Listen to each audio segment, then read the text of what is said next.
국물이 울고 있었습니다. 제발 살려달라고. 너무 아프다고. 모두가 잠든 새벽 3시.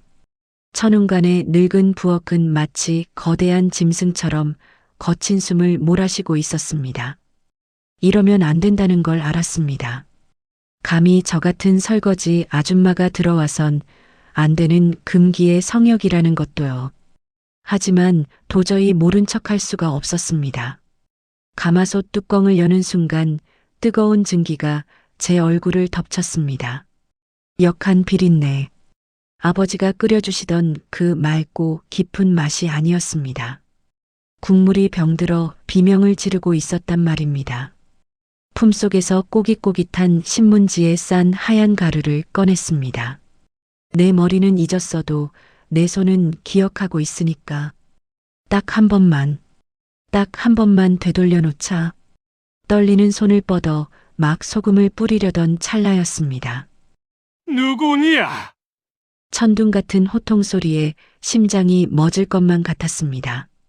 하지만 그 절체절명의 순간 제 손끝에서는 이미 기적이 시작되고 있었습니다. 도대체 이름도 없는 설거지 아줌마는 어떻게 명장조차 잊어버린 30년 전의 그 맛을 되살려낸 걸까요? 사연 시작 전 구독 버튼 살짝 좋아요 버튼 꾹 눌러주시면 저희 채널에 큰 힘이 됩니다. 지금 이 사연을 듣고 계신 선생님의 소중한 공간을 댓글로 알려주세요.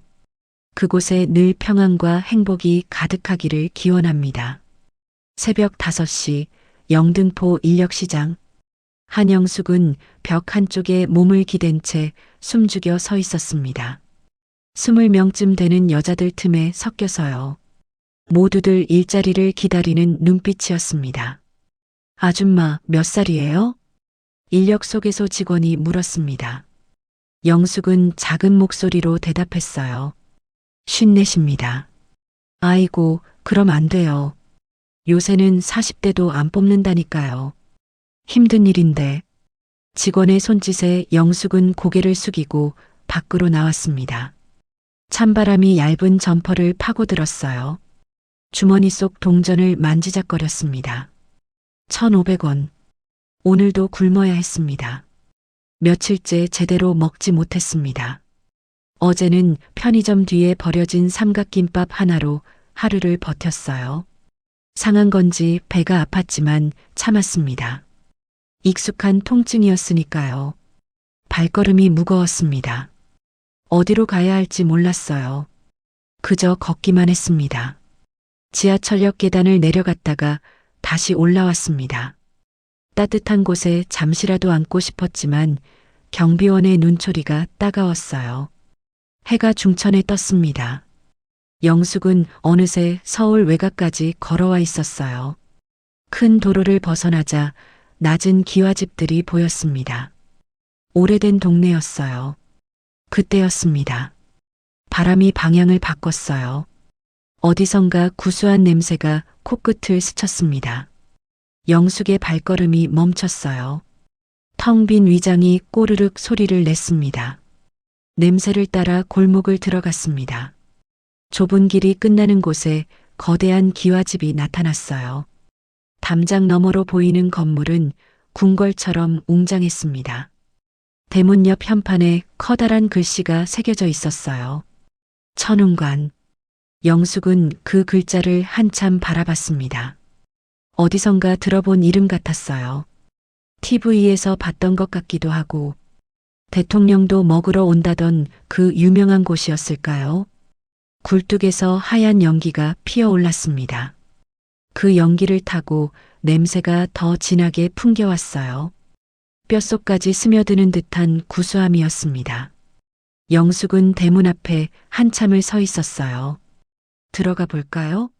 아니, 이런 곳에서 나 같은 사람을 받아줄 리가 없었습니다.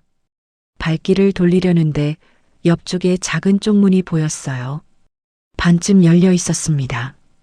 영숙은 주저하다가 그쪽으로 발을 옮겼어요. 뒷마당이었습니다.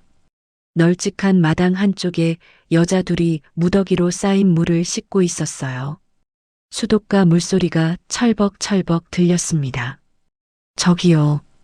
영숙이 조심스럽게 말을 걸었습니다. 한 여자가 고개를 들었어요. 50대쯤 돼 보이는 다부진 체격의 아주머니였습니다. 누구세요? 일자리 구하러 왔습니다. 영숙의 목소리가 떨렸어요. 아주머니가 영숙을 위아래로 훑어봤습니다. 몇 살인데요? 54입니다. 나이가 많네. 힘든 일인데 할 수 있어요? 네, 뭐든 하겠습니다. 밥만 먹여주시면 됩니다. 영숙은 거의 애원하듯 말했어요. 아주머니가 한숨을 쉬었습니다. 아침은 먹었어요? 영숙은 대답하지 못했습니다. 고개를 숙였어요. 아주머니의 눈빛이 조금 부드러워졌습니다. 잠깐만 기다려봐요. 아주머니가 안으로 들어갔습니다. 영숙은 마당 한쪽에 쪼그려 앉았어요. 다리에 힘이 없었습니다. 10분쯤 지났을까요? 아주머니가 나왔습니다. 오늘부터 무 씻는 거 도와줘요. 하루 3만 원에 점심 한 끼 주는 조건이에요. 할래요? 네, 감사합니다. 영숙은 벌떡 일어나 허리를 깊이 숙였습니다. 최저시급도 안 되는 돈이었지만 괜찮았어요. 따뜻한 밥 한 끼가 더 소중했으니까요. 고무장갑은 저기 있어요. 무는 흙을 깨끗이 씻어서 저 바구니에 담으면 돼요. 영숙은 고무장갑을 끼고 수도가에 앉았습니다. 물을 틀었어요. 얼음장 같은 찬물이 쏟아졌습니다. 무가 산더미처럼 쌓여 있었어요. 영숙은 무 한 개를 들어 올렸습니다. 묵직했어요. 칫솔로 흙을 문질러 닦았습니다. 찬물이 장갑 틈새로 스며들어 손이 시렸어요. 1개, 2개, 10개. 손가락 끝이 곱아들기 시작했습니다. 손목이 욱신거렸어요. 하지만 멈출 수 없었습니다. 점심 한 끼를 생각하며 이를 악물고 버텼어요. 정오가 가까워졌습니다. 영숙의 손등에 피가 배어나왔어요. 트인 피부 사이로 물이 스며들어 따끔거렸습니다. 그래도 계속 씻었습니다. 바람이 다시 불었어요. 이번엔 더 진한 냄새였습니다. 본체 부엌 쪽에서 풍겨오는 냄새. 영숙은 물을 씻던 손을 멈췄어요. 가슴이 두근거렸습니다. 이상했어요. 단순한 음식 냄새가 아니었습니다. 머릿속 깊은 곳에서 무언가가 꿈틀거렸어요. 아주 오래전에 맡았던 것 같은, 그러나 기억나지 않는 냄새. 현기증이 났습니다. 영숙은 자리에서 일어났어요. 몸이 저절로 움직였습니다. 냄새가 나는 쪽으로 걸어갔어요. 마당을 지나 복도로 들어섰습니다. 저기 어디 가세요? 뒤에서 아주머니가 불렀지만 들리지 않았어요. 영숙은 몽롱한 상태였습니다. 오직 그 냄새만이 그녀를 이끌었어요. 복도 끝에 커다란 문이 있었습니다. 반쯤 열려 있었어요.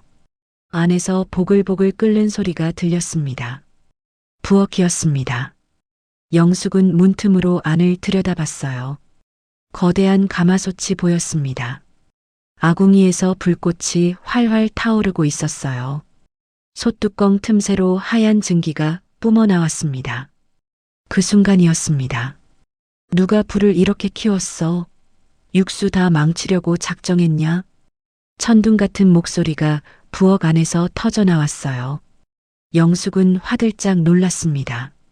한 노인이 가마솥 앞에 서 있었어요. 여든은 됐을까요? 허리는 꼿꼿했지만 하얀 눈썹이 사납게 치켜 올라가 있었습니다. 주방 직원들이 벌벌 떨고 있었어요. 아무도 말을 꺼내지 못했습니다. 노인이 커다란 국자를 들어 올렸습니다. 가마솥 뚜껑을 열었어요. 쉭, 하얀 증기가 솟구쳤습니다. 영숙은 그 안을 봤어요. 뽀얀 국물이 부글부글 끓고 있었습니다. 기름기가 동동 떠다녔어요. 그 광경을 보는 순간 영숙의 눈에서 눈물이 핑 돌았습니다. 아, 입에서 저절로 탄식이 나왔어요. 노인의 고개가 확 돌아왔습니다. 매서운 눈빛이 영숙을 향했어요. 두 사람의 시선이 마주쳤습니다. 그 눈. 영숙은 그 눈을 알았습니다. 아니, 아는 것 같았어요. 어디선가 본 적이 있는. 거기 누구야? 노인이 소리쳤습니다. 주방장으로 보이는 남자가 황급히 달려와 영숙을 밀쳤어요. 어디서 함부로 들어와. 당장 나가. 영숙은 비틀거리며 뒤로 물러났습니다. 문이 쾅 닫혔어요. 다시 뒷마당이었습니다. 영숙은 수도가에 주저앉았어요. 가슴을 움켜쥐었습니다. 심장이 미친 듯이 뛰었어요. 무서워서가 아니었습니다. 가슴이 너무 아팠습니다. 이상해. 영숙은 떨리는 목소리로 중얼거렸어요. 나, 저 냄새를 알아. 저 국물을. 아주 오래전부터. 손이 저절로 가슴팍으로 갔습니다. 낡은 점퍼 안주머니를 더듬었어요. 구겨진 지갑이 만져졌습니다. 지갑을 꺼내 열었어요. 안쪽 칸에 작은 사진 한 장이 끼워져 있었습니다. 모서리가 찢어지고 색이 바랜 흑백 사진. 어린 여자아이가 환하게 웃고 있었어요. 그 옆에 어른둘과 남자아이가 함께 있었습니다. 네 사람 모두 행복해 보였어요. 영숙은 사진을 한참 들여다봤습니다. 웃고 있는 어린아이는 자신이겠죠. 하지만 기억나지 않았어요. 옆에 사람들도 어디서 찍었는지도 단 하나도 기억나지 않았습니다. 보육원 원장님이 주셨던 사진이었어요.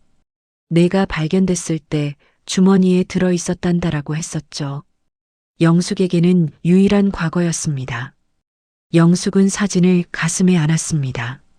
눈물이 뚝뚝 떨어졌어요. 저 집에서 나는 냄새, 저 노인의 눈빛, 그리고 이 사진. 모든 것이 무언가를 말하고 있었습니다. 하지만 영숙은 알 수 없었어요.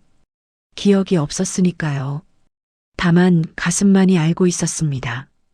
저곳이 어딘지, 저 냄새가 무엇인지, 그리고 자신이 누구인지를. 며칠이 지났습니다. 영숙은 매일 새벽같이 천운관 뒷마당으로 출근했어요.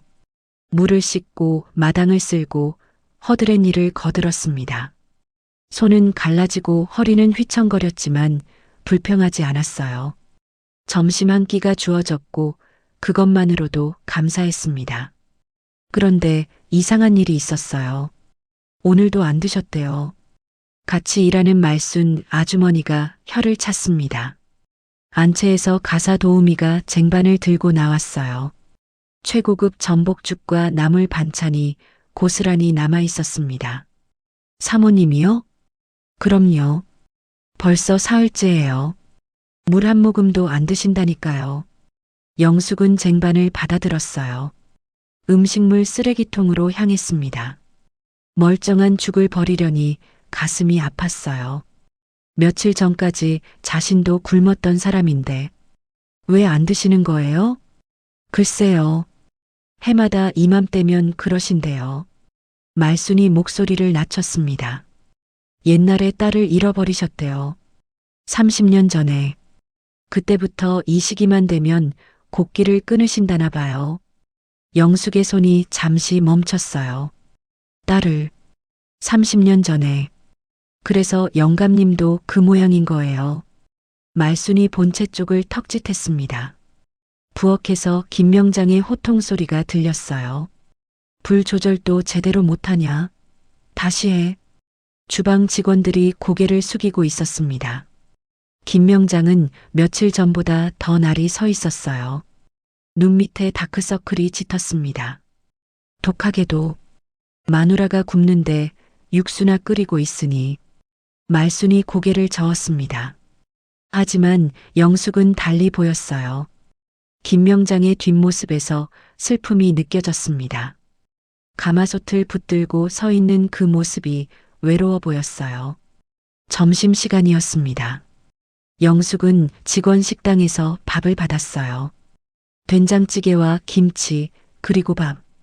소박했지만 따뜻했습니다.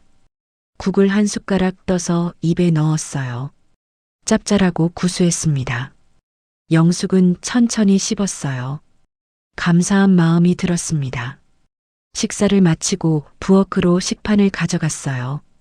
그때 구석에 있는 큰 솥이 눈에 들어왔습니다. 밥솥이었어요. 가장자리에 누룽지가 붙어 있었습니다. 주방 보조가 주걱으로 누룽지를 긁어내고 있었어요. 검게 탄 부분도 섞여 있었습니다. 이거 버려야지. 보조가 쓰레기통으로 향했습니다. 영숙이 얼른 다가갔어요. 제가 가져가도 될까요? 이거요? 탄 것도 있는데. 괜찮아요.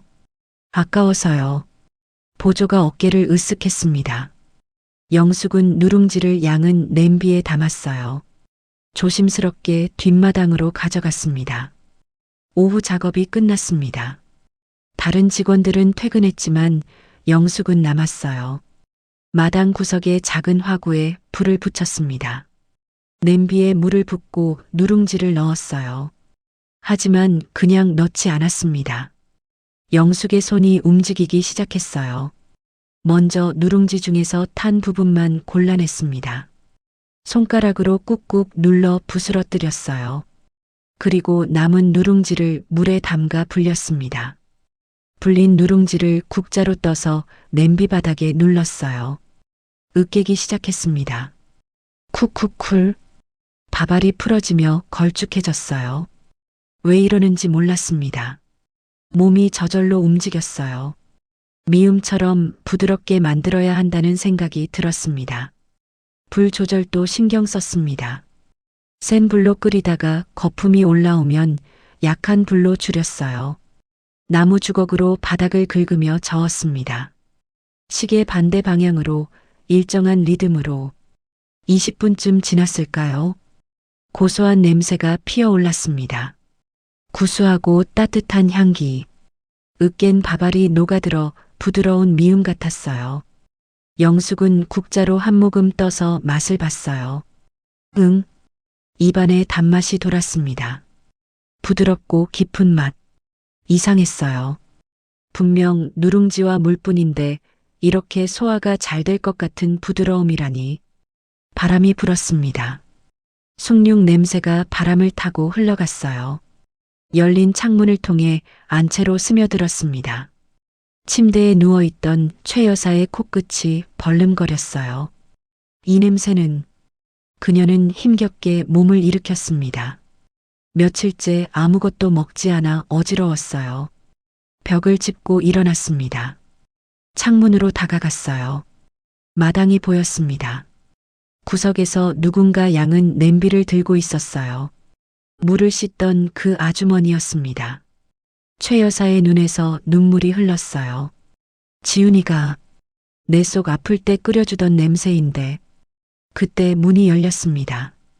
가사 도우미가 들어왔어요. 사모님, 저녁 드셔야죠. 이러시면. 말을 마치지 못했습니다. 도우미가 갑자기 배를 움켜쥐었어요. 아이고, 배가. 죄송해요, 사모님. 화장실 좀. 도우미가 급히 밖으로 나갔습니다. 배탈이었어요. 최 여사는 다시 창밖을 봤습니다. 영숙이 냄비를 들고 어디론가 가고 있었어요. 안채 쪽으로. 문 앞에서 발소리가 멈췄습니다. 저기. 조심스러운 목소리였어요. 영숙이었습니다. 누구냐? 최 여사의 목소리가 힘없이 나왔습니다. 무 씻는 사람입니다. 도우미분이 화장실 가셔서 그냥 이걸 두고 가려고요. 문이 조금 열렸어요. 영숙이 들어왔습니다. 손에 양은 냄비를 들고 있었어요. 김이 모락모락 피어오르고 있었습니다. 이게 뭐냐? 숭늉입니다. 누룽지 으깨서 끓인 거예요. 좀 드실 수 있으실까 해서. 영숙이 방 안으로 들어와 작은 상을 폈습니다. 냄비를 올려놓고 사발에 숭늉을 따랐어요. 김이 최 여사의 얼굴을 간지럽혔습니다. 마시기 편하게 식혀드릴게요. 영숙이 사발을 들어 후후 불었습니다. 그 모습을 보던 최 여사의 눈빛이 흔들렸어요. 오래전 누군가도 이렇게 해줬던 것 같았습니다. 여기요. 영숙이 사발을 건넸습니다. 최 여사가 떨리는 손으로 받았어요. 한 모금 마셨습니다. 따뜻한 액체가 목을 타고 넘어갔어요. 부드럽고 고소했습니다. 으깬 밥알이 미음처럼 입안에서 살살 녹았어요. 그 순간이었습니다. 최 여사의 눈에서 눈물이 주르륵 흘렀습니다. 이 맛은, 목소리가 떨렸어요. 우리 지훈이가 내 속 아플 때 이렇게 으깨서 끓여주던 맛인데. 영숙은 놀랐습니다. 지훈이, 말순이 말했던 잃어버린 딸. 제가 잘못 만들었나요? 아니야. 똑같아. 정말 똑같아. 최 여사가 사발을 두 손으로 감싸 쥐었습니다. 또 한 모금 마셨어요. 눈물이 멈추지 않았습니다. 영숙도 눈물이 났습니다. 이유를 몰랐어요. 그냥 가슴이 너무 아팠습니다. 저 할머니가 우는 모습을 보니 심장이 찢어지는 것 같았어요. 할머니. 영숙이 무릎을 꿇고 앉았습니다. 최 여사의 손을 잡았어요. 주름진 손이 차가웠습니다. 괜찮으세요? 최 여사는 영숙의 얼굴을 바라봤습니다. 눈물에 젖은 얼굴. 그 눈빛에서 무언가가 보였어요. 낯익은 무언가. 넌. 최 여사가 영숙의 뺨을 쓰다듬으려 했습니다. 하지만 기력이 다해 손이 떨어졌어요. 그대로 잠이 들었습니다. 영숙은 조심스럽게 이불을 덮어드렸어요. 상을 물리고 밖으로 나왔습니다. 복도에 서서 가슴을 짚었습니다. 아직도 두근거렸어요. 숨이 가빴습니다. 왜 이러는 걸까요? 처음 보는 할머니인데. 해가 저물었습니다. 영숙은 마당을 한 바퀴 돌며 정리를 했어요. 모두 퇴근한 시간이었습니다. 본체 쪽에서 희미한 불빛이 새어나왔습니다. 부엌이었어요. 영숙은 쪽문으로 나가려다 멈칫했습니다. 부엌 쪽에서 이상한 소리가 들렸어요. 흐느끼는 소리. 조심스럽게 다가갔습니다. 문틈으로 안을 들여다봤어요. 김명장이 거대한 가마솥 앞에 앉아 있었습니다. 솥을 끌어안고 있었어요. 어깨가 들썩거렸습니다. 울고 있었습니다.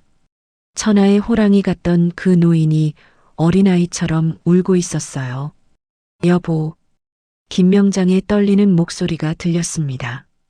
조금만 버텨. 내가 지훈이 찾고 있어. 그의 손이 솥 표면을 쓰다듬었습니다. 내 새끼 찾기 전에는 우리 둘 다 못 죽어. 영숙은 숨을 죽였습니다. 가슴이 너무 아팠어요. 눈물이 또 났습니다. 김명장이 계속 흐느꼈습니다. 지훈아, 어디 있니? 아빠가 미안하다.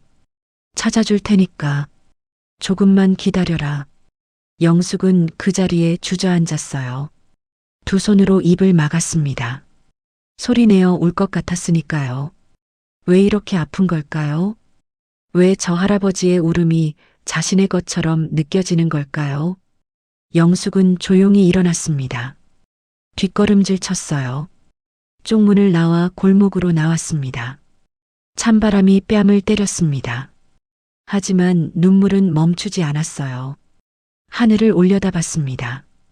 별이 총총했습니다. 지훈이. 영숙이 그 이름을 중얼거렸어요.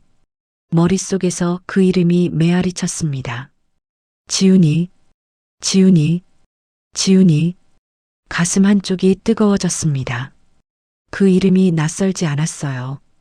어디선가 들었던 것 같았습니다.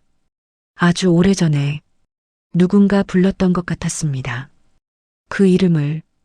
다음 날 아침, 영숙은 여느 때처럼 뒷마당에서 물을 씻고 있었습니다.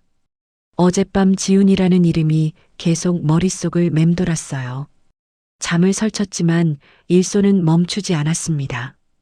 점심시간이 가까워졌습니다. 직원 식당 쪽이 소란스러웠어요.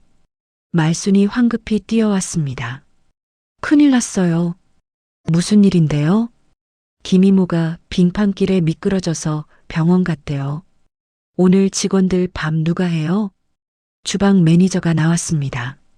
50대 남자였어요. 이마에 땀이 맺혀 있었습니다. 아줌마 요리할 줄 알아요? 매니저가 영숙을 봤습니다. 영숙은 고개를 끄덕였어요. 간단한 건 할 수 있습니다. 배추 겉절이 좀 무쳐봐요. 빨리요. 1시간 안에 20인분. 영숙은 앞치마를 두르고 주방으로 들어갔습니다. 커다란 조리대에 배춧잎이 수북이 쌓여 있었어요. 일단 배추를 살펴봤습니다. 속이 노랗고 아삭했어요. 좋은 배추였습니다. 영숙은 칼로 먹기 좋게 썰었어요. 소금물에 담갔습니다. 10분쯤 절였어요. 적당히 숨이 죽으면 물기를 꼭 짰습니다. 양념을 만들어야 했어요. 조리대 선반을 살폈습니다. 고춧가루, 마늘, 파, 설탕이 있었어요. 그리고 액젓, 새우젓. 영숙은 젓갈병을 집어들었다가 뚜껑을 열자마자 윽 하고 뒤로 물러섰습니다. 비린 냄새가 코를 찔렀어요. 속이 울렁거렸습니다. 평생 이 냄새를 못 맡았어요. 이건 못 쓰겠어. 영숙은 젓갈병을 도로 내려놨습니다. 대신 다른 것을 찾았어요. 냉장고를 뒤졌습니다. 구석에 오래 묵은 조선간장이 있었어요. 진하고 검은색이었습니다. 그리고 배, 싱싱한 배가 보였습니다. 영숙은 배를 깎아 강판에 갈았어요. 즙이 콸콸 나왔습니다. 그 즙을 큰 볼에 담았어요. 조선간장을 조금 넣었습니다. 고춧가루와 마늘, 파를 섞었어요. 손이 알아서 움직였습니다. 계량도 하지 않았어요. 그냥 느낌으로 했습니다. 양념이 완성됐습니다. 배추에 버무렸어요. 골고루 섞이도록 조물조물 주물렀습니다. 참기름을 살짝 두르고 통깨를 뿌렸어요. 마지막으로 맛을 봤습니다. 시원하고 깔끔했어요. 비린 냄새가 전혀 없었습니다. 다 됐습니다. 영숙이 말했습니다. 매니저가 다가와 맛을 봤어요. 눈이 커졌습니다. 오, 시원하네요. 빨리 식당으로 내보내요. 직원들이 속속 모여들었습니다. 밥과 국 그리고 겉절이가 상에 올랐어요. 영숙은 구석 자리에 앉았습니다. 말순 옆이었어요. 겉절이를 한 젓가락 집어 먹었습니다. 아삭했어요. 시원하고 깔끔한 맛이었습니다. 젓갈 냄새가 나지 않아 좋았어요. 그때 입구 쪽에서 사람들이 일어났습니다. 누군가 들어왔어요. 사장님이었습니다. 김태준. 50대 중반의 남자였어요. 깔끔한 정장 차림이었습니다. 안경 너머로 눈빛이 날카로웠어요. 사장님이 여기 웬일이세요? 매니저가 얼른 다가갔습니다. 태준은 손을 저었어요. 점심 안 먹었어요. 여기서 먹고 가려고. 아, 네. 여기 앉으세요. 태준이 빈자리에 앉았습니다. 밥과 국이 나왔어요. 반찬도 함께. 태준은 무심코 겉절이를 집어 먹었습니다. 씹는 순간 동작이 멈췄어요. 눈이 커졌습니다. 다시 한번 먹었어요. 천천히 씹었습니다. 고소한 참기름 향과 시원한 배의 단맛, 그리고 깔끔한 간장의 깊은 맛, 젓갈의 텁텁함이 전혀 없었어요. 이거, 태준이 매니저를 불렀습니다. 이 겉절이 누가 묻혔어요? 아, 그게 김이모가 못 와서 임시로. 저기 계신 분이 해주셨어요. 매니저가 영숙을 가리켰습니다. 태준의 시선이 영숙에게 향했어요. 영숙은 화들짝 놀라 고개를 숙였습니다. 저리 오세요. 태준이 말했습니다. 영숙은 떨리는 마음으로 일어났어요. 태준 앞으로 갔습니다. 이 겉절이 왜 젓갈을 안 썼어요? 태준의 목소리는 부드러웠지만 영숙은 긴장했습니다. 잘못한 걸까요? 죄송합니다. 제가 비린 냄새를 못 맡아서요. 비린 냄새? 네. 평생 젓갈 들어간 건 먹질 못했습니다. 냄새만 맡아도 속이. 태준의 표정이 미묘하게 변했어요. 겉절이를 다시 한번 먹었습니다. 천천히 씹으며 눈을 감았어요. 어릴 적 기억이 떠올랐습니다. 할머니가 해주시던 김치, 어머니가 담그시던 김치, 이 맛. 태준이 중얼거렸습니다. 우리 집에서 먹던 맛이에요. 네. 우리 집안이 대대로 비린 걸 못 먹어요. 그래서 김치에 젓갈을 안 써요. 대신 묵은 간장이랑 배를 넣죠. 영숙은 놀랐습니다. 똑같았어요. 저도 그렇게 했습니다. 태준이 영숙을 빤히 봤습니다. 한참을 그렇게 보더니 물었어요. 고향이 어디세요? 모릅니다. 모른다고요? 30년 전 교통사고를 당했습니다. 머리를 크게 다쳐서 그 전 기억은 하얗게 지워졌어요. 태준의 얼굴이 굳었어요. 30년 전? 네. 눈 떠보니 병원이었고 가족이 누군지도 몰랐습니다. 태준의 손이 떨렸습니다. 30년 전, 지훈이가 사라진 때. 앉으세요. 태준이 영숙을 앉혔습니다. 물을 따라 건넸어요. 천천히 마세요.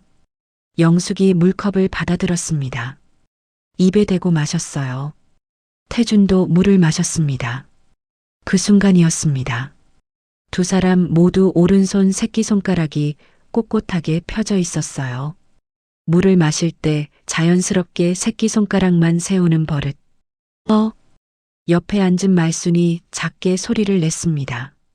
뭐예요? 영숙이 물었습니다. 말순이 키득거렸어요. 아니, 사장님이랑 아줌마랑 물 마시는 거 똑같아서요. 새끼손가락 이렇게 세우잖아요. 말순이 흉내를 냈습니다. 태준도 그 말을 들었어요. 고개를 돌려 영숙을 봤습니다. 영숙도 태준을 봤어요. 두 사람이 동시에 컵을 내려놨습니다. 남매라고 해도 믿겠네요. 매니저가 농담처럼 말했습니다. 사람들이 웃었어요. 하지만 태준은 웃지 않았습니다. 영숙도요. 묘한 침묵이 흘렀습니다. 태준은 자리에서 일어났어요. 식판을 들고 나가려다 영숙을 다시 봤습니다. 영숙과 눈이 마주쳤어요. 이상한 기분이었습니다. 처음 보는 사람인데 낯설지 않았어요. 편안했습니다. 잘 먹었습니다. 태준이 고개를 숙이고 나갔습니다. 식사 시간이 끝났습니다. 영숙은 설거지를 거들었어요. 그리고 다시 뒷마당으로 나왔습니다. 물을 씻으며 생각했습니다. 비린내를 못 맡는 것, 물 마실 때 새끼손가락이 펴지는 것, 겉절이 만드는 방식, 모두 똑같았어요. 우연일까요? 저녁이 되었습니다. 영숙은 앞치마를 벗었어요. 고무 장갑을 벗고 손을 씻었습니다. 퇴근 준비를 했습니다. 앞치마 끈을 풀었어요. 끈이 잘 풀리지 않았습니다. 아침에 너무 꽉 묶었나 봐요. 영숙은 끈을 풀고 다시 묶었습니다. 습관적으로 매듭을 만들었어요. 한 번 묶고 다시 한 번 꼬았습니다. 그리고 리본을 만들어 아래로 길게 늘어뜨렸어요. 나비 매듭이었습니다. 그 순간이었습니다. 본체 2층 창문으로 태준이 보였어요. 서류를 보다가 우연히 창밖을 내다봤습니다. 마당에 영숙이 보였어요. 앞치마 끈을 묶고 있었습니다. 태준의 눈이 커졌습니다. 매듭. 영숙이 앞치마를 묶는 방식. 2번 꼬아서 리본을 만들고 아래로 길게 늘어뜨리는 방식. 태준은 그 매듭을 알았습니다. 어머니가 어릴 적 자신과 지훈이에게 옷을 입혀줄 때 묶어주던 방식이었어요. 특히 지훈이 한복 입힐 때 항상 그렇게 묶었습니다. 예쁘게 나비 매듭 해줄게. 어머니의 목소리가 떠올랐어요. 태준은 자리에서 벌떡 일어났습니다. 창문을 활짝 열었어요. 영숙이 쪽문으로 나가고 있었습니다. 저기요. 태준이 소리쳤습니다. 하지만 영숙은 이미 문을 나간 뒤였어요. 들리지 않았습니다. 태준은 급히 계단을 내려갔습니다. 현관으로 나가려다 멈칫했어요. 무턱대고 쫓아가면 이상할 것 같았습니다. 하지만 확인하고 싶었어요. 저 매듭, 저 음식 솜씨, 저 습관들 모두 우연일 수 없었습니다. 태준은 주머니에서 휴대폰을 꺼냈어요. 인사 기록을 다시 봤습니다. 한영숙, 54세, 가족사항 없음, 학력 불분명, 그리고 특이사항란에 적힌 메모. 30년 전 교통사고로 기억상실, 신원불명. 태준의 손이 떨렸습니다. 지훈이가 사라진 때도 30년 전이었어요. 태준은 휴대폰을 꽉 쥐었습니다. 가슴이 두근거렸어요. 설마. 입에서 작은 소리가 나왔습니다. 정말 지훈이일까? 창밖은 어두워지고 있었습니다. 영숙이 사라진 골목이 보였어요. 태준은 한참을 그렇게 서 있었습니다. 그날 밤 태준은 사무실에 혼자 남았습니다. 책상 위에 영숙의 인사기록 카드가 놓여 있었어요. 한영숙, 54세, 가족사항 없음, 학력 불분명, 특이사항 30년 전 교통사고로 기억상실, 신원불명. 텅 비어 있었습니다. 과거가 하얗게 지워진 사람. 태준은 카드를 내려다보며 입술을 깨물었어요. 30년 전 지훈이가 사라진 그때 가슴이 답답했습니다. 며칠이 지났습니다. 장마가 시작됐어요. 굵은 빗줄기가 천운관 기와 지붕을 두드렸습니다. 처마 끝에서 물줄기가 주르륵 떨어졌어요. 마당에 빗물이 고였습니다. 영숙은 처마 밑에서 물을 씻고 있었어요.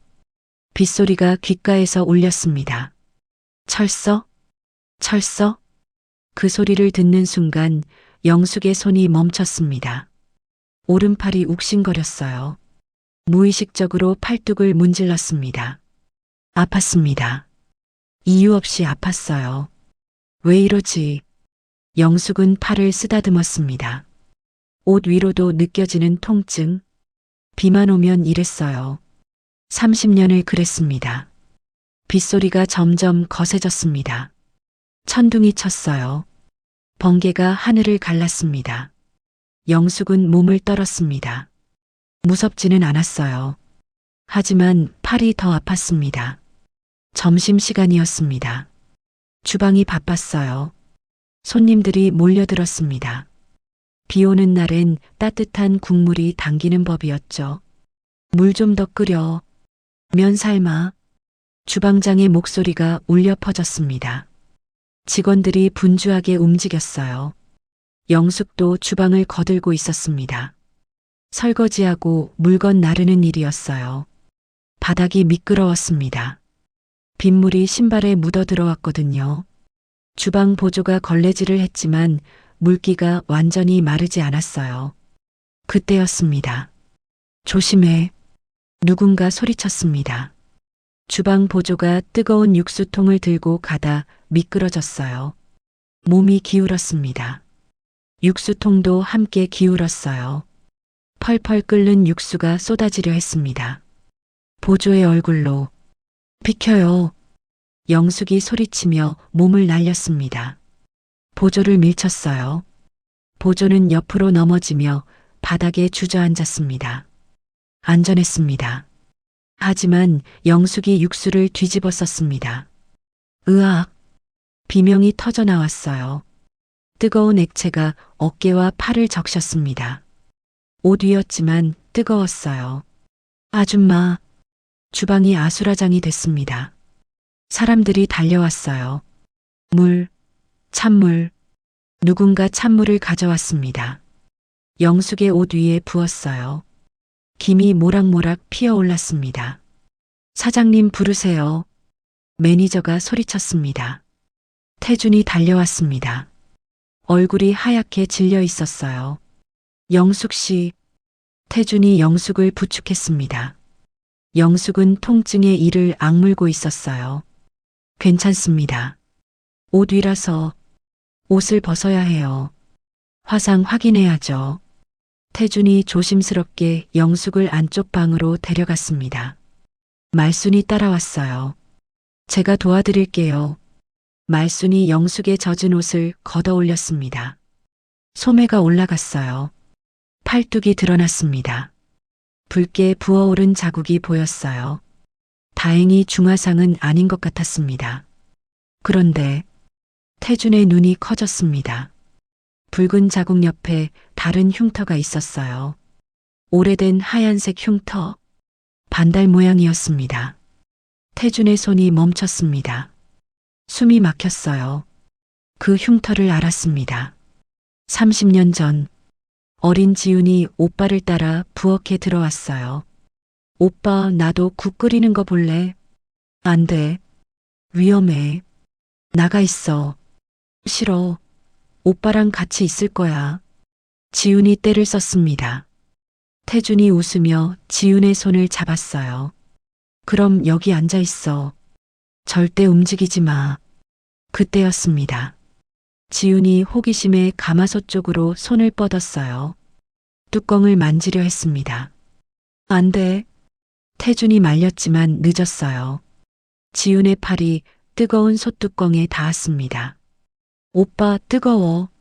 지훈이 울음을 터뜨렸어요. 팔뚝 안쪽에 반달 모양의 화상이 생겼습니다. 아버지가 달려왔어요. 어머니도 왔습니다. 지훈아. 어머니가 지훈을 안아 올렸어요. 찬물로 씻겼습니다. 괜찮아. 금방 나을 거야. 하지만 흉터가 남았습니다. 반달 모양으로. 태준은 떨리는 손으로 영숙의 팔을 가까이 봤습니다. 위치가 똑같았어요. 모양도 똑같았습니다. 크기까지. 이 흉터. 태준의 목소리가 떨렸습니다. 언제 생긴 겁니까? 영숙은 고통 속에서도 대답했어요. 몰라요. 30년 전 병원에서 눈 떴을 때부터 있었어요. 30년 전. 네. 의사 선생님 말로는 불에 데인 자국 같다고 하셨어요. 태준의 눈에서 눈물이 맺혔습니다. 영숙이 말을 이었습니다. 그래서인지 비만 오면 팔이 쑤시고 악몽을 꿔요. 악몽? 네. 하얀 연기를 뿜는 시커먼 괴물이 저를 삼키려고 입을 벌리는 꿈이요. 무서운 괴물이에요. 태준은 입술을 깨물었습니다. 알았습니다. 그 괴물이 뭔지. 어린 지훈의 눈에 비친 펄펄 끓는 가마솥. 하얀 김을 뿜어내는 검은 가마솥이 괴물처럼 보였을 거예요. 그리고 영숙이 덧붙였습니다. 꿈에서 누가 저를 불러요. 지훈아, 지훈아 하고. 태준의 심장이 멈추는 것 같았습니다. 하지만 누군지는 몰라요. 얼굴이 안 보여요. 태준은 더 이상 참을 수 없었습니다. 영숙을 끌어안고 싶었어요. 지훈아 하고 부르고 싶었습니다. 하지만 참았습니다. 아직은 안 됐어요. 확실한 증거가 필요했습니다. 아버지가 받을 충격을 생각하면 신중해야 했어요. 병원 가야겠어요. 제가 모셔드릴게요. 괜찮습니다. 이 정도는 안 됩니다. 태준의 목소리가 단호했습니다. 영숙을 부축해 일으켰어요. 차에 태웠습니다. 태준이 직접 운전했어요. 핸들을 잡은 손이 떨렸습니다. 비가 창문을 때렸습니다. 와이퍼가 움직였어요. 찾았어. 내 동생을, 내 지훈이를. 가슴이 터질 것 같았습니다. 병원에 도착했습니다. 응급실로 갔어요. 의사가 영숙의 화상을 치료했습니다. 다행히 이도 화상은 아니네요. 일주일 정도 연고 바르시면 됩니다. 감사합니다, 선생님. 치료가 끝났습니다. 영숙은 로비에서 기다렸어요. 태준이 수납을 하러 갔습니다. 잠시 후 태준이 돌아왔습니다. 가시죠. 정말 감사합니다, 사장님. 병원비까지. 당연한 거예요. 회사에서 다친 건데요. 태준이 영숙의 가방을 들어주었어요. 젖은 가방이었습니다. 물기를 털어냈어요. 그때였습니다. 가방에서 뭔가 떨어졌습니다.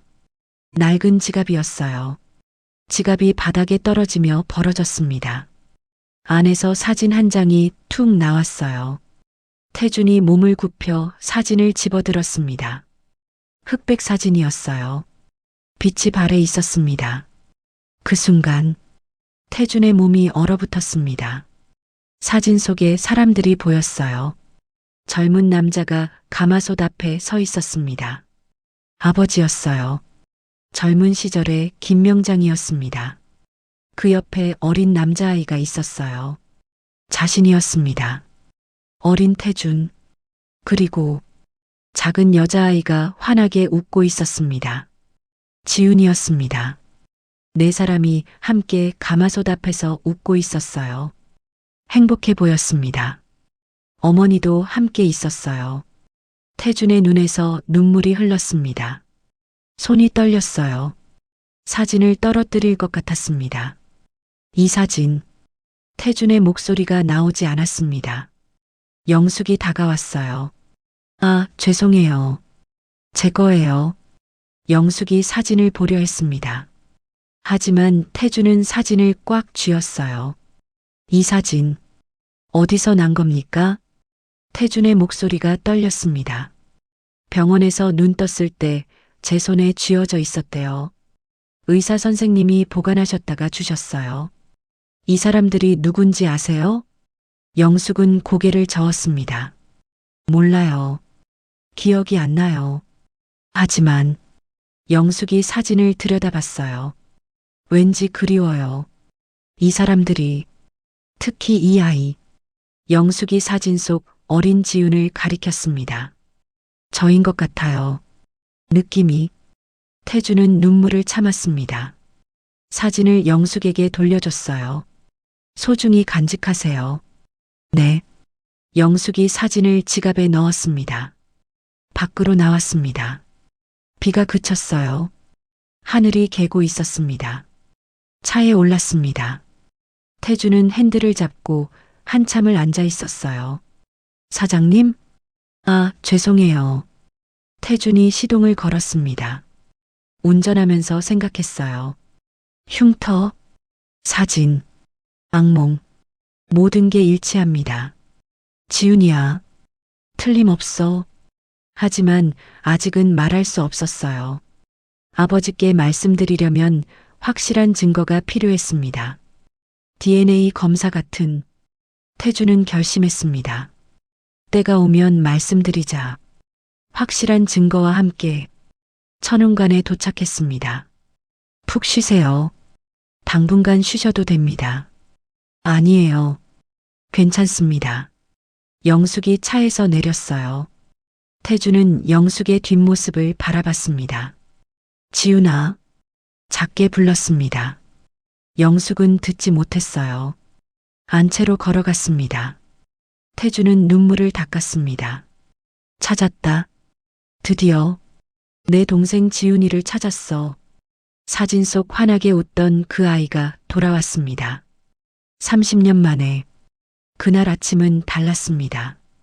오늘은 전직 대통령님이 오십니다. 태준의 목소리가 떨렸어요. 전 직원이 얼어붙었습니다. 천운관 개업 이래 가장 중요한 날입니다. 단 한 번의 실수도 용납되지 않습니다. 김 명장이 새벽 4시부터 주방에 들어왔어요. 얼굴이 창백했습니다. 명장님, 혈압약 드셨어요? 최 여사가 물었습니다. 먹었어. 하지만 김 명장은 약통을 또 꺼냈어요. 손이 떨렸습니다. 아버님, 그거 아까 드셨잖아요. 됐어. 신경 쓰지 마. 명장의 목소리가 날카로웠습니다. 80년 요리 인생에서도 이런 긴장은 처음이었어요. 다들 조용히 해. 지금부터 씨육수 끓인다. 주방에 침묵이 내려앉았습니다. 김명장이 가마솥 앞을 지켰어요. 한시도 떠나지 않았습니다. 불을 조절했어요. 육수를 저었습니다. 냄새를 맡았어요. 시간이 흘렀습니다. 오전 11시. 이제 마지막 간만. 김명장이 국자를 들었어요. 손이 심하게 떨렸습니다. 갑자기 가슴을 움켜쥐었어요. 명장님, 국자가 바닥에 떨어졌습니다. 김명장이 조리대를 붙잡았어요. 아버님, 태준이 달려왔습니다. 김명장이 그대로 무릎을 꿇었어요. 혈압약? 어디? 119 불러요. 빨리. 주방이 아수라장이 됐습니다. 직원들이 우왕좌왕했어요. 최 여사가 뛰어들어왔습니다. 여보, 정신 차려요. 미안해. 국물이 아직 끝나지 않았는데. 김명장의 목소리가 흐려졌어요. 구급차가 왔습니다. 응급요원들이 김명장을 들것에 실었어요. 보호자 한 분만 동승하세요. 제가 갈게요. 최 여사가 구급차에 올랐습니다. 어머니, 아버지 곁에 계세요. 여기는 제가. 태준의 목소리가 떨렸어요. 구급차가 사이렌을 울리며 떠났습니다. 주방에 무거운 침묵이 흘렀어요. 사장님, 어떡하죠? 수석 주방장이 떨리는 목소리로 물었습니다. 육수는 마무리해야 합니다. 태준이 가마솥을 봤어요. 하얀 김이 올라오고 있었습니다. 김 주방장님 할 수 있으시죠? 저는 수석 주방장의 얼굴이 창백했어요. 30년 경력이시잖아요. 부탁드립니다. 태준이 고개를 숙였습니다. 수석 주방장이 가마솥 앞에 섰어요. 손이 덜덜 떨렸습니다. 할 수 있어. 나도 30년 했어. 침착하자. 국자로 육수를 떠올렸습니다. 맛을 봤어요. 간이 조금만 더. 조리대를 봤습니다. 소금통들이 여러 개 놓여 있었어요. 명장님은 항상 어떤 걸 쓰셨더라? 머릿속이 하얗게 변했습니다. 긴장으로 아무것도 기억나지 않았어요. 제일 큰 소금통을 집었습니다. 이걸로 뚜껑을 열었어요. 가마솥에 부었습니다. 한 움큼, 두 움큼. 주방장님, 안 돼요. 보조가 소리쳤습니다. 그건 간수 덜 뺀 쓴 소금이에요. 수석 주방장의 손이 멈췄습니다. 뭐라고? 얼굴이 새하얗게 질렸어요. 안 돼. 안 돼. 급히 국자로 저었습니다. 하지만 이미 늦었어요. 가마솥에서 이상한 냄새가 올라왔습니다. 비릿하고 떫은 냄새였어요. 사장님, 태준이 달려와 국자로 떠서 맛을 봤습니다. 얼굴이 굳었어요. 이건 다시 한번 맛봤습니다. 믿을 수 없다는 표정이었어요. 이건 손님상에 못 냅니다. 사장님 죄송합니다. 제가 잘못. 다 버려야 해요. 태준의 목소리가 차가웠습니다. 다 버리고 새로 끓여야 합니다. 하지만 시간이. 대통령님 도착까지 1시간밖에 안 남았어요. 1시간으론 절대 안 됩니다. 주방에 정적이 흘렀습니다. 그럼 문을 닫아야 한다는 겁니까? 수석 주방장이 떨리는 목소리로 물었어요. 태준이 대답하지 못했습니다. 천운관이 문을 닫는다고요? 100년 역사상 처음 있는 일이었습니다. 일단 홀로 나갑시다. 대책을 논의해야 합니다. 태준이 직원들을 이끌고 나갔어요. 주방이 텅 비었습니다. 뒷마당. 영숙이 물을 씻고 있었어요. 주방 쪽에서 소란이 들렸습니다. 사람들이 우르르 나가는 소리였어요. 무슨 일이지? 그런데 코를 스치는 냄새가 이상했습니다. 아까까지 구수하고 깊던 향기가 달라졌어요. 비릿했습니다. 역했어요. 영숙이 물을 놓고 일어섰습니다. 가슴이 답답했어요. 숨이 막혔습니다. 국물이 무슨 생각인지 자기도 모르겠습니다. 아프다고 울고 있어. 확실했어요. 숨을 못 쉬겠대. 발이 저절로 움직였습니다. 안 돼. 주방은 들어가면 안 돼. 금기야. 머리가 말했어요. 명장님만 다루는 가마솥이야. 들어가면 안 돼. 하지만 몸은 이미 뒷문으로 향하고 있었습니다. 미쳤어? 나가. 이성이 소리쳤어요. 영숙의 손이 문고리를 잡았습니다. 열었어요. 주방에 들어섰습니다. 텅 비어 있었어요. 아무도 없었습니다. 가마솥에서 하얀 김이 올라왔어요. 하지만 냄새가 잘못됐습니다. 영숙이 가마솥으로 다가갔어요. 국자를 들었습니다. 육수를 떠올렸어요. 맛을 봤습니다. 쓰다. 그리고 떨궜어요. 비렸습니다. 이건 소금이 잘못됐어.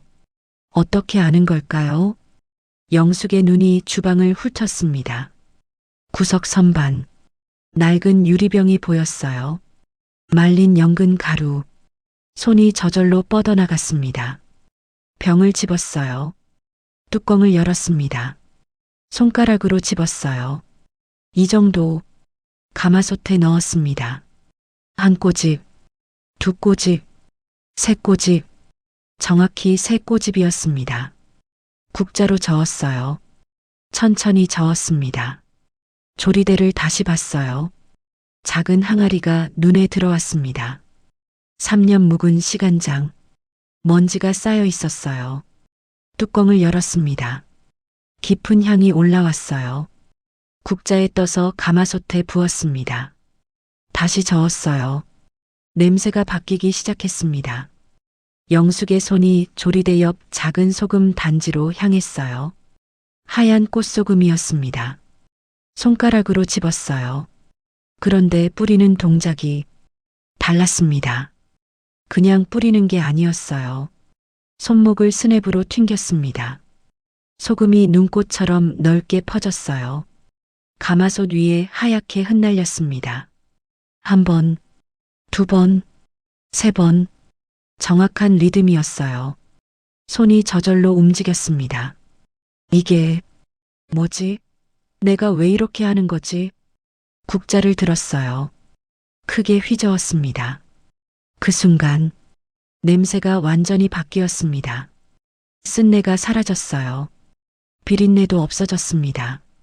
대신 깊고 진한 완벽한 곰탕 향기가 주방을 가득 채웠어요. 30년 전 전성기 시절의 그 향기였습니다. 영숙이 국자로 떠서 맛을 봤어요. 아, 눈물이 터졌습니다. 살았다. 주저앉았어요. 가마솥을 붙잡고 오열했습니다. 이제 안 아프지? 왜 우는지 몰랐어요. 하지만 멈출 수가 없었습니다. 이 냄새, 이 맛, 너무 그리웠습니다. 그때였습니다. 벌컥 문이 열렸어요. 국물은 어떻게 됐어? 비틀거리는 발소리. 김명장이었습니다.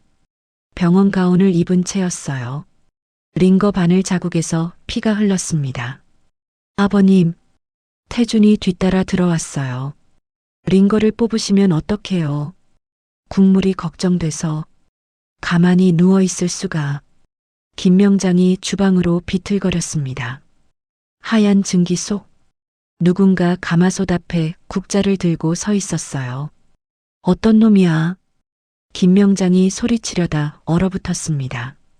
코끝을 완벽한 냄새가 때렸어요. 이 냄새는 30년 전 그 냄새였습니다. 시선이 조리대로 향했어요. 연근가루병, 뚜껑이 열려 있었습니다. 시간장 항아리, 국자가 걸쳐져 있었어요. 작은 소금 단지, 뚜껑이 열려 있었습니다. 김명장이 가마솥 앞 뒷모습을 봤어요. 저 사람이 소금을 뿌리고 있었습니다.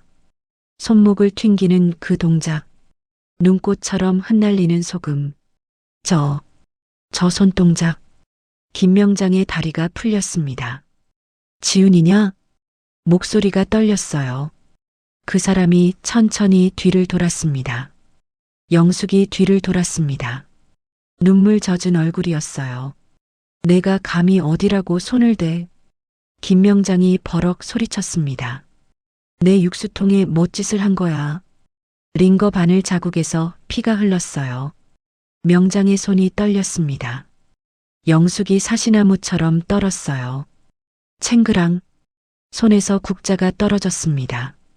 쇠 부딪히는 소리가 주방을 가득 채웠어요. 죄송합니다. 영숙이 바닥에 무릎을 꿇었습니다. 죄송합니다, 회장님. 죽을 죄를 지었습니다. 이마를 바닥에 찧었어요. 그런데 국물 냄새가, 목소리가 떨렸습니다. 너무 아파 보여서 저도 모르게 그만. 눈물이 뚝뚝 떨어졌어요. 김명장이 한 걸음 다가갔습니다. 다 갖다 버려. 소리치려다 멈췄어요. 코끝을 때리는 향기. 쓴내가 사라졌습니다. 비린내도 없었어요. 깊고 구수한 향만 남았습니다. 김명장이 조리대로 다가갔어요. 떨리는 손으로 국자를 들었습니다. 육수를 떠올렸어요. 입에 넣었습니다. 꿀꺽. 목 넘김 소리가 정적을 깼어요. 김명장의 눈이 휘둥그레졌습니다. 시간이 멈췄어요. 이건, 명장의 입술이 떨렸습니다. 내가 젊었을 때나 내던 맛인데. 국자를 내려놓았어요. 다시 들었습니다. 한 번 더 맛봤어요. 틀림없었습니다. 30년 전 전성기 시절. 그때의 완벽한 밸런스였어요. 지금은 늙고 지쳐서 김명장 자신도 100% 재현하지 못하던 그 맛이었습니다. 어떻게? 김명장이 조리대를 살폈습니다. 연근가루병. 뚜껑이 열려 있었어요. 바닥에 가루가 흘러 있었습니다. 이게, 명장이 손가락으로 가루를 집었어요. 코에 가져갔습니다. 연근 향이 났습니다. 말린 연근 가루. 목소리가 떨렸어요. 이 재료는 김씨 가문의 비전이었습니다. 잡내를 잡는 극비 재료였어요. 며느리에게도 아직 알려주지 않은 비법이었습니다. 내가 이걸 어떻게 아냐? 김명장이 영숙을 향해 소리쳤어요. 이걸 넣는 건 나랑. 목소리가 잠겼습니다. 내 딸 지훈이밖에 모르는데. 영숙의 어깨를 움켜쥐었습니다. 거칠게 흔들었어요. 대답해. 어떻게 알았어? 아버지. 태준이 뛰어들었습니다. 김명장을 가로막았어요. 그만하세요. 비켜. 태준아. 저 사람. 아니. 태준이 영숙을 봤습니다. 지훈이 놀라잖아요. 주방에 정적이 흘렀어요. 김명장이 얼어붙었습니다. 뭐라고? 천천히 태준을 돌아봤어요. 태준이 너 지금 뭐라고 했어? 지훈이요. 태준이 또렷하게 말했습니다. 지훈이라고 했어요. 영숙도 놀라서 고개를 들었어요. 지훈이? 맞아요.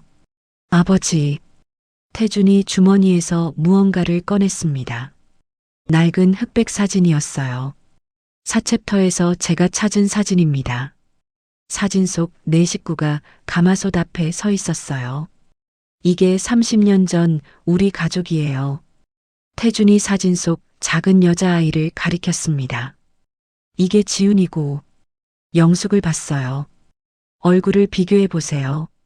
눈매, 콧날, 입꼬리의 점. 김명장이 사진과 영숙을 번갈아 봤습니다. 닮았어요. 30년이 흘렀지만 뼈대는 변하지 않았습니다. 그리고 이것도. 태준이 영숙의 손목을 들어 올렸어요. 반달 모양 화상 흉터가 있었습니다. 7살 지훈이가 가마솥에 손을 댔을 때 생긴 흉터예요. 아버지도 기억하시죠? 김명장의 손이 떨렸습니다. 이 흉터. 맞아요. 태준이 영숙의 오른손을 들었어요. 그리고 새끼손가락. 사마귀 있죠? 아버지 손가락이랑 똑같은 위치예요. 유전이에요. 김명장이 자기 손을 봤습니다. 똑같았어요. 똑같은 위치에 똑같은 사마귀가 있었습니다. 이 맛, 이 흉터, 그리고 이 사진. 태준의 목소리가 떨렸어요. 지훈이가 돌아온 거라고요. 아버지. 김명장이 뒤로 비틀거렸습니다. 조리대를 붙잡았어요. 지훈이, 내 딸. 그때였습니다. 여보. 떨리는 목소리가 들렸어요.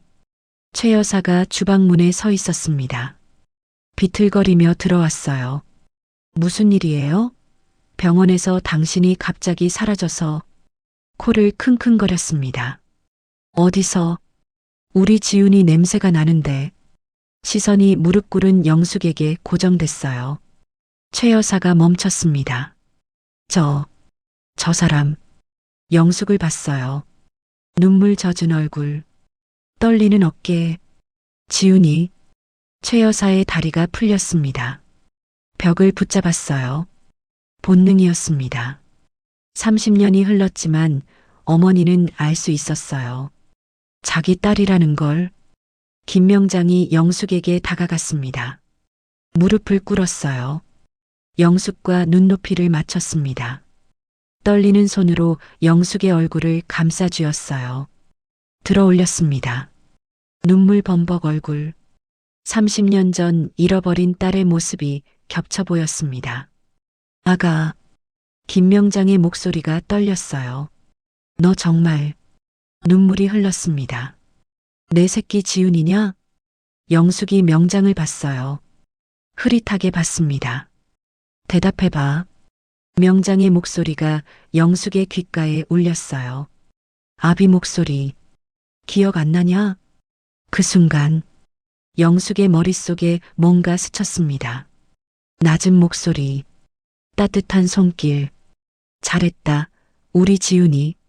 가마솥 앞에서 들었던 목소리. 영숙의 입술이 떨렸어요. 아, 목이 메었습니다. 뭐지? 그 한마디가 주방에 울려 퍼졌어요. 김명장이 영숙을 끌어안았습니다. 지훈아. 울음이 터졌어요. 내 딸. 지훈아. 최 여사가 비틀거리며 다가왔습니다. 영숙의 등을 쓰다듬었어요. 우리 딸. 지훈아. 세 사람이 얽혀 울었습니다. 태준이 뒤에서 조용히 눈물을 닦았어요. 가마솥에서 하얀 김이 올라왔습니다. 완벽한 향기가 주방을 감쌌어요. 30년 만에 되찾은 가족이었습니다. 일단 정확히 확인해야 합니다. 태준이 눈물을 닦으며 말했어요. DNA 검사를 해봅시다. 그래야 확실합니다. 김명장이 고개를 끄덕였습니다. 그래, 그래야겠다. 다음 날 아침, 태준이 영숙을 데리고 병원으로 향했어요. 김명장의 머리카락을 몇 가닥 뽑았습니다. 영숙의 구강 상피세포도 채취했어요. 결과 나올 때까지 일주일입니다. 의사의 말이 떨어졌어요. 일주일. 그 일주일이 30년보다 길게 느껴졌습니다. 영숙은 갈 곳이 없었어요. 일단 우리 집 객실에서 머물러요. 태준이 말했습니다. 천운간 2층 작은 객실. 영숙이 그곳에 짐을 풀었어요. 창문 너머로 주방 굴뚝이 보였습니다. 하얀 연기가 피어올랐어요. 영숙이 침대에 앉았습니다. 만약 아니면 어쩌지? 가슴이 답답했어요. 이 좋은 분들에게 또 상처를 주면 어쩌지? 평생 버림받으며 살았습니다. 고아원, 보육원, 쪽방촌. 누군가의 딸이라는 생각을 해본 적이 없었어요. 나 같은 사람이 이런 가족을 가질 자격이 있을까? 낮은 자존감이 영숙을 괴롭혔습니다. 하루가 지났어요. 이틀이 지났습니다. 영숙은 조용히 객실에만 있었어요. 밥도 잘 먹지 않았습니다. 사흘째 되는 밤, 똑똑, 문 두드리는 소리가 났어요. 영숙이 문을 열었습니다. 최 여사였어요. 손에 사발 하나를 들고 있었습니다. 뭐, 아세요? 들어가도 되겠니? 네. 최 여사가 들어왔어요. 사발을 상 위에 놓았습니다. 동치미였습니다. 시원한 국물이 찰랑거렸어요. 먹어봐. 네. 동치미 국물. 갓 담갔어. 영숙이 사발을 들었습니다. 한 모금 마셨어요. 시원했습니다. 깔끔하고 개운했어요. 목이 메었습니다. 사람들은 종이 쪼가리가 필요하다지만 최 여사가 영숙의 등을 쓰다듬었어요. 애미는 필요 없다. 목소리가 떨렸습니다. 내 뱃속으로 낳은 새끼 냄새를 내가 모를까? 영숙이 고개를 들었어요. 눈물이 흘렀습니다. 어머니, 울지 마. 먹어. 시원하게. 최 여사가 사발을 들어 영숙에게 먹여줬어요. 한 모금, 두 모금. 영숙이 울며 마셨습니다. 고마워. 돌아와줘서. 최 여사도 눈물을 닦았어요. 일주일이 지났습니다.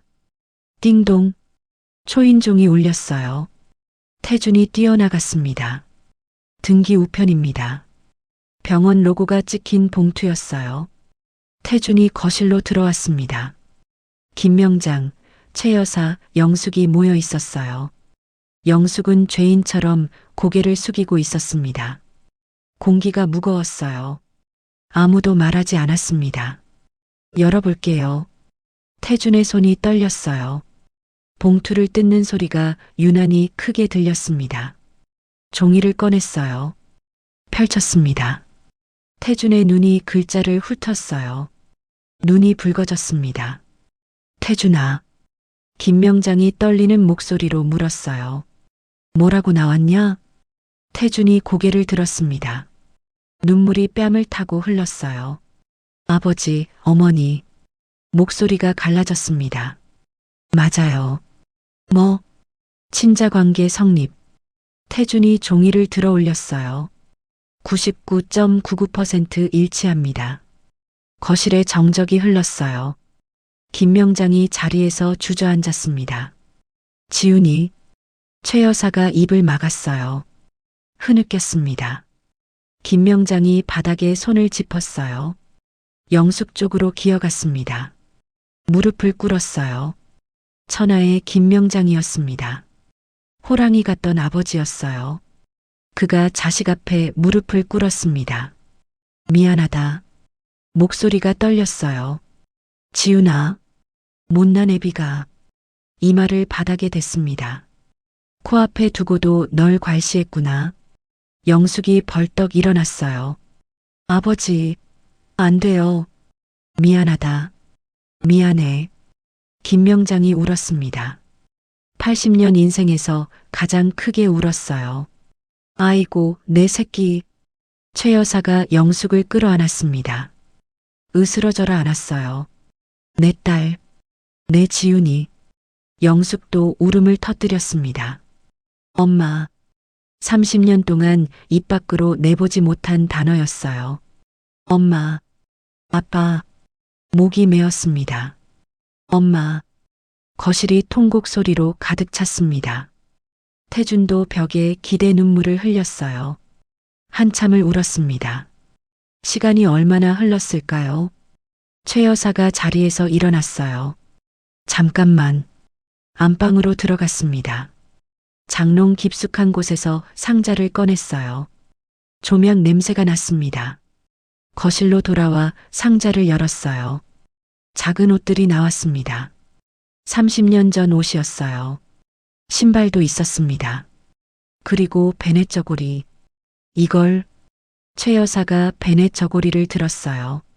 이걸 너한테 다시 입혀보는 게 내 소원이었다. 영숙이 베넷 저고리를 받았습니다. 작고 낡았어요. 세월의 흔적이 있었습니다. 어머니. 김명장이 일어나 앉았어요. 지훈아. 네, 아버지. 그동안 어떻게 살았니? 영숙이 천천히 말했습니다. 고아원 이야기, 보육원 이야기, 쪽방촌 이야기, 힘들었던 날들을 이야기했어요. 하지만 영숙이 미소를 지었습니다. 곰탕 냄새를 맡으면 힘이 났어요. 곰탕? 네. 어딘가에서 곰탕 냄새가 나면 가슴이 따뜻해졌어요. 눈물이 또 흘렀습니다. 아버지가 끓여주시던 그 국물 맛이 저를 살렸어요. 김명장이 가슴을 쳤습니다. 아이고, 다시 오열했어요. 내가 미안하다. 영숙이 고개를 저었어요. 아니에요. 이렇게 돌아왔잖아요. 눈물의 상봉이 조금 진정됐습니다. 영숙이 조심스럽게 입을 열었어요. 그런데 부탁이 있어요. 뭐든 말해봐. 아빠가 다 들어줄게. 저를 키워주신 또 다른 어머니가 계세요. 김명장이 고개를 끄덕였습니다. 그래. 그분이 누구냐? 달동네에서 작은 백반집을 하세요. 저를 거두어 주셨어요. 그래. 김명장이 일어섰어요. 눈물을 닦았습니다. 얼굴에 결연한 표정이 떠올랐어요. 가자. 네. 지금 당장 가자. 최 여사와 태준을 봤어요. 그분께 큰 절이라도 올려야겠다. 목소리가 단호했습니다. 내 딸 살려주신 은인 아니냐? 아버지. 영숙의 눈에 또 눈물이 고였어요. 고맙습니다. 뭘? 당연한 거지. 김명장이 외투를 걸쳤습니다. 태준아, 차 빼라. 네, 아버지. 10분 후, 검은 세단이 천운관 현관 앞에 섰어요. 김명장, 최 여사, 태준, 영숙이 차에 올랐습니다. 엔진 소리가 울렸어요. 차가 천천히 출발했습니다. 천운관의 기와 지붕이 뒤로 멀어졌어요. 차가 큰 길로 나섰습니다. 영숙이 창밖을 봤어요. 저녁 노을이 지고 있었습니다. 양어머니, 가슴이 뛰었어요. 곧 뵐 수 있어요. 김명장이 영숙의 손을 잡았습니다. 괜찮니? 네, 아버지. 떨지 마. 아빠가 있다. 영숙이 고개를 끄덕였어요. 차가 달렸습니다. 도심을 지나 낡은 건물들이 나타나기 시작했어요. 달동네가 가까워졌습니다. 최 여사가 창밖을 봤어요. 여기서 우리 딸이 살았구나. 목소리가 떨렸습니다. 차가 좁은 골목길로 접어들었어요. 비포장 길이었습니다. 차가 천천히 움직였어요. 양쪽으로 낡은 집들이 늘어서 있었습니다. 영숙이 앞을 가리켰어요. 저기, 저 집이에요. 작은 백반집이 보였습니다. 낡은 간판, 흐릿한 불빛, 차가 천천히 다가갔습니다. 김명장이 심호흡을 했어요. 도착했습니다. 태준이 말했습니다. 차가 백반집 앞에 멈췄어요. 차에서 내렸습니다. 동네 사람들이 휘둥그레져서 나왔어요. 저게 무슨 차야? 회장님 차 아냐? 금이환향이었습니다. 영숙이 백반집 문을 열었어요. 어머니, 양어머니가 짐을 싸고 있었습니다. 왔니? 돌아봤어요.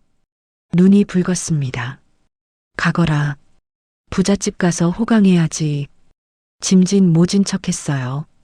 나는 잊고 뒤돌아 눈물을 훔쳤습니다. 그때 문이 열렸어요. 김명장, 최 여사, 태준이 들어왔습니다. 양어머니가 놀라 일어섰어요. 김명장이 양어머니 앞에 섰습니다. 넙죽 큰 절을 올렸어요. 은인입니다. 고개를 조아렸습니다. 죽을 뻔한 제 딸을 거두어 먹이고 입혀주신 생명의 은인입니다. 양어머니가 당황했어요. 아닙니다. 맞절을 했습니다. 통곡하며 절했어요. 어머니도 같이 가요. 영숙이 양어머니의 손을 잡았어요. 저한테는 낳아준 부모님도 길러주신 어머니도 다 똑같은 부모님이에요. 최 여사가 다가왔습니다. 형님으로 모시겠습니다. 같이 가시지요. 손을 내밀었어요. 양어머니가 최 여사의 손을 잡았습니다. 두 어머니가 손을 맞잡았어요. 몇 달이 흘렀습니다. 천운관의 풍경이 바뀌었어요. 주방, 영숙이 빳빳한 하얀 조리복을 입고 있었습니다. 머리를 단정하게 올렸어요. 얼굴에 생기가 돌았습니다. 명장의 딸다운 기품이 흘렀어요. 가마솥 앞에 섰습니다. 국자를 들었어요. 육수를 저었습니다. 완벽한 향기가 주방을 채웠어요. 홀이 손님으로 가득 찼습니다. 옛날 그 맛이 돌아왔어. 이게 바로 천운관 맛이지. 손님들이 엄지를 치켜 세웠어요. 태준이 카운터에서 웃음꽃을 피웠습니다. 천운관은 제2의 전성기를 맞았어요. 예전의 명성을 넘어섰습니다. 주방, 김명장이 영숙에게 다가왔어요. 손에 낡은 국자를 들고 있었습니다. 지훈아, 네 아버지. 이걸 받아라. 100년 된 국자였습니다. 이제 이 부엌의 주인은 너다. 영숙이 국자를 받았어요. 손이 떨렸습니다. 나는 이제 뒷방에서 손주나 보련다. 김명장이 미소를 지었어요. 호랑이 같던 아버지가 인자한 할아버지가 됐습니다. 천운관 마당. 온 가족이 모였어요. 자, 다 같이 찍을게요. 사진사가 카메라를 들었습니다. 가운데 김명장과 최 여사, 그 옆에 양어머니, 태준과 영숙이 양쪽에 섰어요. 하나, 둘, 셋. 김치. 플래시가 터졌습니다. 웃음소리가 끊이지 않았어요. 과거에 찢어진 흑백 사진이 컬러풀한 대가족 사진으로 다시 태어났습니다. 다음 날 아침, 영숙이 주방에 들어왔어요. 가마솥 뚜껑을 열었습니다. 하얀 김이 피어올랐어요. 먼 길을 돌아 제자리로 왔습니다. 영숙이 조용히 말했어요. 이 따뜻한 국물처럼 여러분의 인생도 식지 않고 늘 따뜻하기를. 국자로 육수를 저었습니다. 완벽한 향기가 퍼졌어요. 천운관 기와 지붕, 맑은 봄 햇살이 쏟아졌습니다. 굴뚝에서 하얀 연기가 피어올랐어요. 평화롭게 하늘로 퍼져나갔습니다. 100년 곰탕집의 새로운 아침이었습니다. 오늘 전해드린 이야기가 선생님의 마음에 작은 위로가 되었기를 바랍니다. 앞으로도 저희는 선생님의 고단한 나날에 잔잔한 평안을 드릴 수 있는 이야기들로 찾아뵙겠습니다. 채널을 응원하는 마음으로 구독과 좋아요를 부탁드립니다.